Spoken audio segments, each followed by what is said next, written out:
let me share with you something that I see in the youth group, but I also see in the church at large, individual congregations.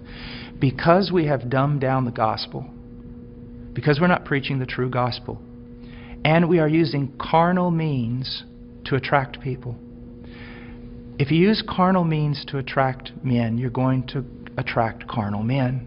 And you're going to have to keep using greater carnal means to keep them in the church. So what has happened is this. We have these large churches filled with many unconverted carnal people. But in those churches, we also have this small group of people that honestly want Christ. And they honestly want His Word. And they honestly want to be transformed. They don't need anything else. All they need is true worship of the true God and Scripture being preached to them and lived out before them. That's what they want. Now I want to tell you the great sin of the American pastor. And this has got me in a lot of trouble, but it's true. This small group of converted people in that local church, all they want is Jesus. And all they want to do is the right thing. They want purity, they want truth, they want Christ. But the pastor, in order to keep this larger group of unconverted people, he caters to them. So while he is feeding these carnal men and women with carnal things, he is letting the sheep of God starve to death, and he is going to stand before God one day in judgment.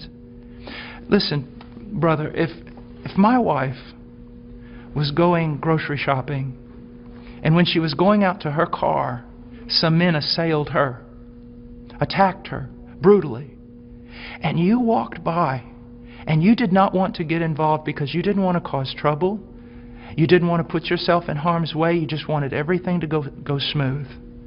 After all that was done, I would look for those men to deal with them.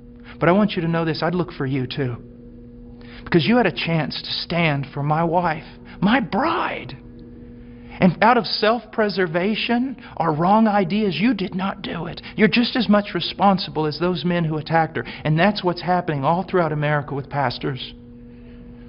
It's the bride of Christ. There are sheep in all these churches, many of them, even churches that seem somewhat heretical in places. You'll usually find a group of people who truly want Christ, but the leadership is catering to the carnal and letting the bride of Christ starve to death, impoverished.